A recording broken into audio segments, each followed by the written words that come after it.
Welcome to my YouTube channel എൻ്റെ വഴികൾ. ഏവർക്കും എൻ്റെ വഴികളിലേക്ക് സ്വാഗതം. ഹൂത്തികളുടെ മിസൈൽ ആക്രമണത്തിന് ശക്തമായി തിരിച്ചടി നൽകി ഇസ്രായേൽ.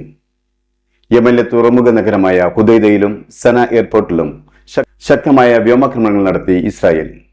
ഇസ്രായേലിന്റെ പ്രതികാരാഗ്നിയിൽ വെന്തുരുകി ഹുദൈദ തുറമുഖവും നഗരവും സന എയർപോർട്ടും. സിറിയയിൽ അസദ് അനുകൂലികളും പുതിയ ഗവൺമെന്റ് സേനയും തമ്മിൽ ശക്തമായ ഏറ്റുമുട്ടൽ തുടരുന്നു. അസർബൈജാൻ വിമാനം തകർന്നതിനെ കുറിച്ച് ഊഹാപോഹങ്ങൾ പ്രചരിപ്പിക്കുന്നതിനെതിരെ റഷ്യയുടെ ശക്തമായ താക്കീത്.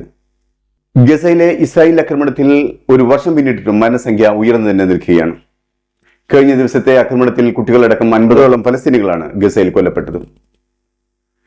കഴിഞ്ഞ ആഴ്ചയിൽ യമനിലെ ഹൂത്തികൾ ഇസ്രായേലിൽ നടത്തിയ ഹൈപ്പർസോണിക് മിസൈൽ ആക്രമണത്തിന് തിരിച്ചടി എന്ന നിലയിൽ തലസ്ഥാനമായ സന അന്താരാഷ്ട്ര വിമാനത്താവളത്തിലും പ്രധാന തുറമുഖ നഗരമായ ഹുദൈദയിലും ശക്തമായ വ്യോമാക്രമണം നടത്തി ഇസ്രായേൽ മാധ്യമങ്ങൾ റിപ്പോർട്ട് ചെയ്യുന്നതനുസരിച്ച് ഇസ്രായേൽ ആക്രമണത്തിൽ ഹുദൈദയിലും മറ്റുമായി എണ്ണ സൗകര്യങ്ങളും വൈദ്യുത നിലയങ്ങളും തകർക്കപ്പെട്ടിട്ടുണ്ട്.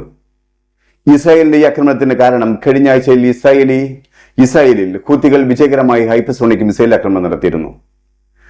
ആക്രമണത്തിൽ ഇസ്രായേലിന്റെ കാര്യമായ നാശനഷ്ടങ്ങൾ ഉണ്ടാവുകയും ചെയ്തിരുന്നു. അതിനുള്ള തിരിച്ചടിയാണ് ഇപ്പോഴത്തെ ഈ ആക്രമണം. സാധാരണ നിലയിൽ ഇസ്രായേൽ ആക്രമണം നടത്തുമ്പോഴെല്ലാം ആക്രമണത്തിന് ഉപയോഗിക്കുന്ന യുദ്ധവിമാനങ്ങളുടെയും ആക്രമണ രംഗങ്ങളുമെല്ലാം വീഡിയോയായി പ്രദർശിപ്പിക്കുന്നത് നാം കണ്ടിരുന്നു. എന്നാൽ ഈ ആക്രമണത്തിന് ശേഷം അത്തരം വീഡിയോകൾ പുറത്തുവിട്ടിട്ടില്ലെങ്കിലും ഇസ്രായേൽ പ്രധാനമന്ത്രി ബെഞ്ചമിൻ നെതന്യാഹുവും പ്രതിരോധ മന്ത്രിയും പറഞ്ഞത് യമനും ഹൂത്തികളും തക്കതായ വില നൽകേണ്ടി വരുമെന്നാണ്.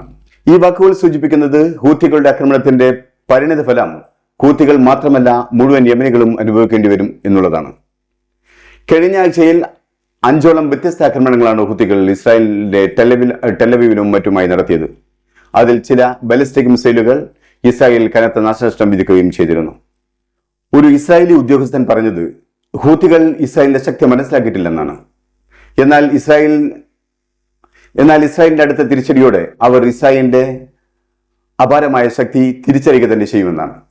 അതേസമയം ഇസ്രായേലി ആക്രമണത്തിൽ ഹൂത്തിയുടെ സൈനിക കേന്ദ്രങ്ങൾക്കോ സന്നാഹങ്ങൾക്കോ യാതൊന്നും സംഭവിച്ചില്ലെന്നും നാശനഷ്ടങ്ങൾ സംഭവിച്ചതെല്ലാം സിവിലിയൻ സംവിധാനങ്ങൾക്ക് മാത്രമാണെന്നാണ് ഹൂത്തികൾ ആരോപിക്കുന്നത്. യമൻ ഹൂത്തി വക്താവിന്റെ വാക്കുകൾ സൂചിപ്പിക്കുന്നത് യമനിലെ ഹൂത്തികൾ അവരുടെ ലക്ഷ്യത്തിൽ നിന്നും പിന്മാറില്ലെന്നും അവർ ഇസ്രായേലുമായി യുദ്ധം പ്രഖ്യാപിച്ചിരിക്കുകയാണെന്നുമാണ്. അതുകൊണ്ട് തന്നെ ഹൂത്തികളുടെ മിസൈൽ ആക്രമണം വരും നാളുകളിൽ തുടർന്നുകൊണ്ടിരിക്കും. സിറിയ അതിന്റെ ഏറ്റവും മോശം കാലഘട്ടത്തിലൂടെയാണ് ഇപ്പോൾ കടന്നുപോകുന്നത്. സിറിയയിൽ ബഷറുൽ അസദിന്റെ പതനത്തിന് ശേഷം ആഭ്യന്തര കലാപം അതിന്റെ മൂർധന്യാവസ്ഥയിലാണ്. പടിഞ്ഞാറൻ പ്രദേശമായ തൊത്തൂസിൽ 14 പോലീസ് ഉദ്യോഗസ്ഥരാണ് കൊല്ലപ്പെട്ടത്. സിറിയൻ ടർക്കി ബോർഡറിലുള്ള ഒരു അലാമിറ്റ് ദേവാലയം മോശമാക്കുന്നതിന്റെ പഴയ വീഡിയോ ഉയർത്തിക്കൊണ്ട് രാജ്യത്തിന്റെ വിവിധ ഭാഗങ്ങളിൽ നടന്ന ആക്രമണത്തിന് തുടർന്നാണ് ഈ കൊലപാതകങ്ങൾ അരങ്ങേറിയത്. ഈ ഹീനമായ ആക്രമണങ്ങളെ പുതിയ സിറിയൻ ഭരണകൂടത്തിലെ ആഭ്യന്തരമന്ത്രി വിശേഷിപ്പിച്ചത് ബഷറുൽ അസദ് ഭരണകൂടത്തിന്റെ ശേഷിപ്പുകൾ എന്നാണ്. ബഷറുൽ അസദിന്റെ പതനത്തിന് ശേഷം അസദ് അനുകൂലികളും പുതിയ ഗവൺമെന്റ് സേനയും തമ്മിൽ പല ഭാഗങ്ങളിലും നിരന്തരം ഏറ്റുമുട്ടലുകൾ നടന്നുകൊണ്ടിരിക്കുകയാണ്. താത്തൂസിന്റെ വിജനമാക്കപ്പെട്ട തെരുവുകളിൽ നിന്ന് വാഹനങ്ങൾ കത്തിയമർന്നുകൊണ്ടിരിക്കുകയാണ്. അലപ്പോ ഹോം എന്നിവിടങ്ങളിൽ ആക്രമണത്തെ തുടർന്ന് പോലീസ് സംവിധാനങ്ങൾ ഉയർത്തുകയും സുരക്ഷാ സംവിധാനങ്ങൾ വർദ്ധിപ്പിക്കുകയും ചെയ്തിട്ടുണ്ട്. അസദിന്റെ കുടുംബത്തിന് വേണ്ടിയല്ലാത്ത മുഴുവൻ സിറിയക്കാർക്കും വേണ്ടിയുള്ള പോരാട്ടത്തിലാണ് സിറിയൻ ജനത ഇപ്പോൾ. എന്നാൽ അസദ് അനുകൂലികൾ രാജ്യത്ത് കുഴപ്പമുണ്ടാക്കുകയും നഗരങ്ങൾ അഗ്നിക്കിരയാക്കുകയും ചെയ്യുകയാണിപ്പോൾ. അവരുടെ ലക്ഷ്യം രാജ്യത്തിന്റെ സുരക്ഷ തകർക്കുകയും അതുവഴി പുതിയ ഭരണകൂടത്തെ അസ്ഥിരപ്പെടുത്തുകയുമാണ്. 38 പേരുടെ മരണത്തിനിടയാക്കിയ അസർബൈജാൻ പ്ലെയിൻ ക്രാഷിനെ തുടർന്നുള്ള ഊഹാപോഹങ്ങൾ റഷ്യക്ക് തലവേദനയായിരിക്കുകയാണ്. അസർബൈജാൻ വിമാന ദുരന്തത്തിന് പിന്നിൽ റഷ്യയാണെന്ന് പ്രചരണം ശക്തമാകുന്ന സാഹചര്യത്തിലാണ് ഊഹാപോഹങ്ങൾക്കെതിരെ റഷ്യയുടെ ശക്തമായ താക്കീത് വരുന്നത്. അസർബൈജാൻ എയർലൈൻസിന്റെ യാത്രാ വിമാനം റഷ്യൻ നഗരമായ ഗ്രോസിലേക്കുള്ള യാത്ര മധ്യേ തകർന്ന് 38 പേർ കൊല്ലപ്പെടുകയായിരുന്നു. സംഭവത്തെക്കുറിച്ച് അന്വേഷണം നടത്തുന്നതിനിടയിലാണ് അതിന് പിന്നിൽ റഷ്യൻ മിസൈലുകളോ ഡ്രോണുകളോ ആണെന്ന ഊഹാപോഹങ്ങൾ ശക്തിയാർജിച്ചത്. വിമാന ദുരന്തത്തിന് കാരണം പക്ഷികൾ ഇടിച്ചോ അല്ലെങ്കിൽ മറ്റേതെങ്കിലും വിധേനയുള്ള വ്യോമാക്രമണം മൂലമോ ആയിരിക്കാമെന്നാണ് പ്രാഥമിക നിഗമനം. അന്നേ ദിവസം ഉക്രൈൻ ഭാഗത്തു നിന്നുണ്ടായ ഡ്രോൺ ആക്രമണത്തെ ചെറുക്കുന്നതിന്റെ ഭാഗമായി റഷ്യയുടെ വ്യോമ പ്രതിരോധ സംവിധാനങ്ങൾ പ്രത്യാക്രമണം നടത്തിയതിന്റെ പരിണതഫലമാണെന്നും സംശയം നിലനിൽക്കുന്നുണ്ട്. അതേസമയം മറ്റു ചിലരുടെ അഭിപ്രായത്തിൽ ഉക്രൈന്റെ ഡ്രോൺ വന്നിടിച്ചാണ് അപകടമുണ്ടായതെന്നും പറയപ്പെടുന്നു. എന്നാൽ വിമാന കമ്പനിയും അന്താരാഷ്ട്ര വിദഗ്ധരും അപകട കാരണം എന്താണെന്ന് കണ്ടെത്താനുള്ള ശ്രമത്തിലാണ്. നോർത്തേൺ ഗസയിൽ ഇസ്രായേലിന്റെ മനുഷ്യത്വരഹിതമായ ആക്രമണത്തിൽ ഇന്നലെയും കുട്ടികളടക്കം 50ഓളം പലസ്തീനികൾ കൊല്ലപ്പെട്ടു. ഇസ്രായേൽ ആളില്ലാ യുദ്ധവിമാനങ്ങളും ഡ്രോണുകളും ഉപയോഗിച്ച് നടത്തുന്ന ആക്രമണത്തിൽ ഒരു കുടുംബത്തിലെ മുഴുവൻ പേരും കൊല്ലപ്പെട്ടതായി റിപ്പോർട്ട് ചെയ്യുന്നു.